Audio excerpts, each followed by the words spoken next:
Pada segmen ketiga ini saya akan lanjutkan tentang transportasi pasca panen, khususnya unit operasi pengangkutan.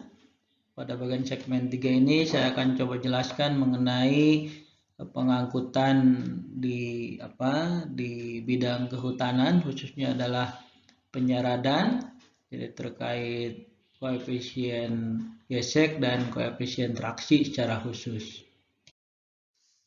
Penyaradan khususnya untuk produk kayu di hutan adalah proses atau tahapan memindahkan kayu dari tempat penebangan, dalam hal ini tunggak pohon, ke tempat pengumpulan sementara atau TPN, sebelum diangkut lebih jauh dengan menggunakan alat angkut ke tempat penimbunan. Dikarenakan teknik penyaradan ini dilakukan dengan cara menyeret kayu di atas permukaan tanah, maka dalam perhitungan energi untuk penyaradan ini diperlukan perhitungan terkait gaya gesekan, baik gaya gesekan statis maupun gaya gesekan kinetis. Gaya gesekan statis tidak lain adalah gaya yang terjadi pada saat benda hampir dari kondisi diam, hampir bergerak, tidak lain dinyatakan sebagai koefisien gesekan statis dikalikan dengan gaya normalnya. Kemudian kalau gaya gesekan kinetis adalah gaya gesekan yang terjadi selama benda sudah dalam kondisi bergerak maju, tidak lain perkalian dari koefisien gesek kinetis dengan gaya normalnya.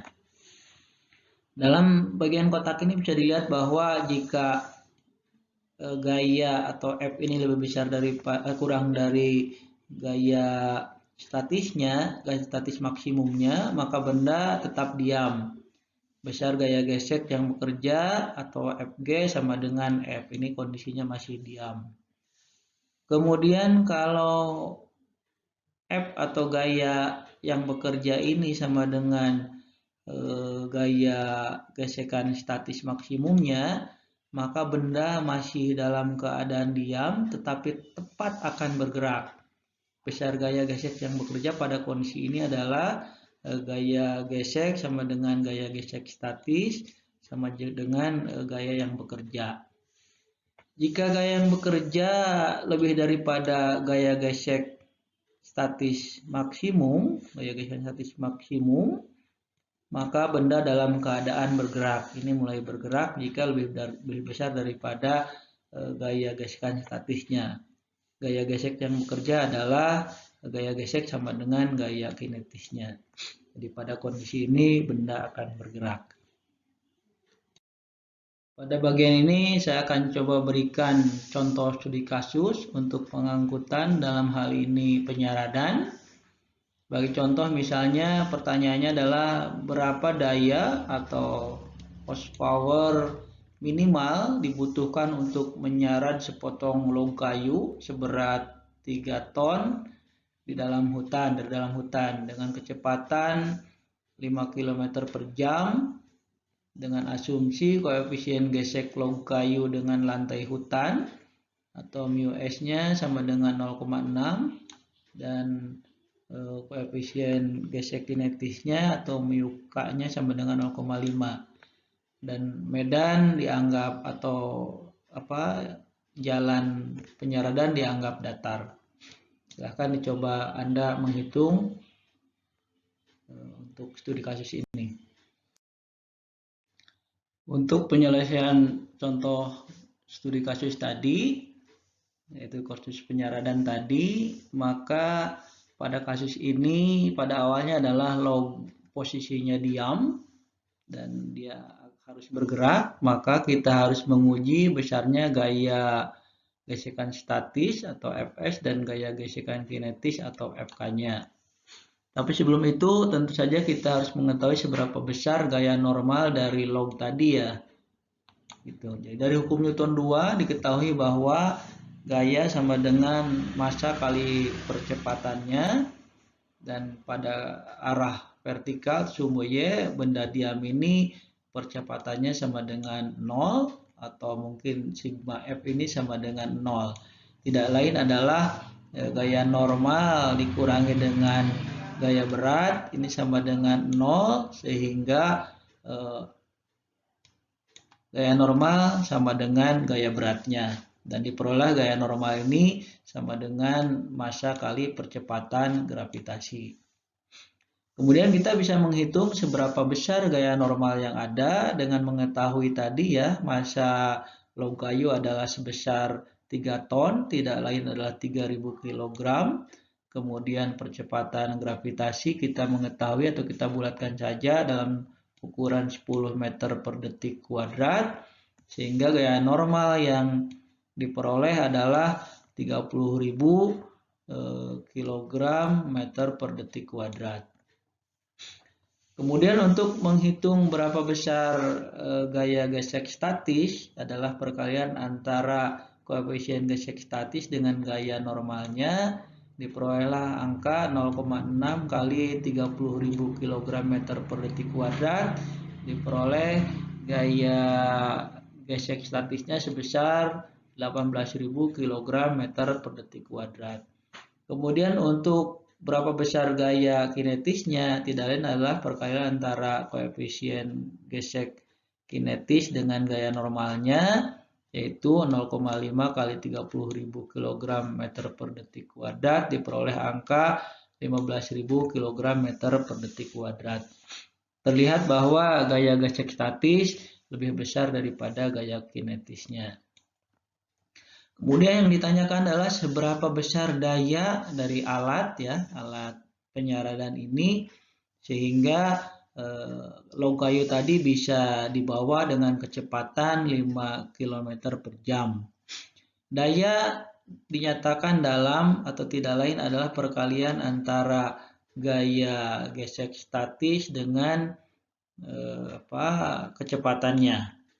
Dan kita ambil adalah gaya gesekan yang besar itu adalah gaya gesek statis, benda yang tadinya diam sehingga bisa bergerak untuk minimalnya ya, jadi 18.000 kg meter per detik kuadrat dikalikan dengan konversi dari kecepatan 5 km per jam ini tidak lain adalah 1,3899 meter per detik. Diperoleh angka 25.000 Joule per detik dan sama dengan 25.000 watt. Kemudian dari watt ini kita bisa konversi ke horsepower. Jadi 25.000 watt ini dikalikan dengan 1 watt itu sama dengan 0,00135 HP. Maka diperolehlah angka minimal daya supaya bisa bergerak tentu harus lebih besar daripada 33,75 HP. Nah, pada kesempatan studi kasus tadi, alat yang digunakan misalnya adalah sebuah bulldozer, maka bulldozer itu punya horsepower mungkin hampir ya mendekati, kalau bulldozernya besar bisa 1000 horsepower begitu ya, atau minimal 500 horsepower, sehingga ini sangat memungkinkan untuk melakukan penyaradan.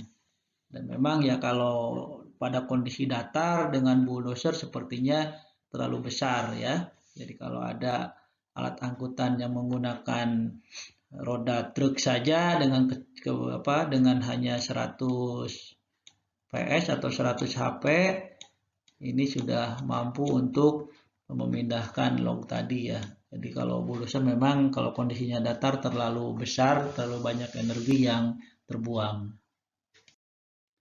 Berikut beberapa contoh besarnya atau angka koefisien gesek benda terhadap benda yang lain ya.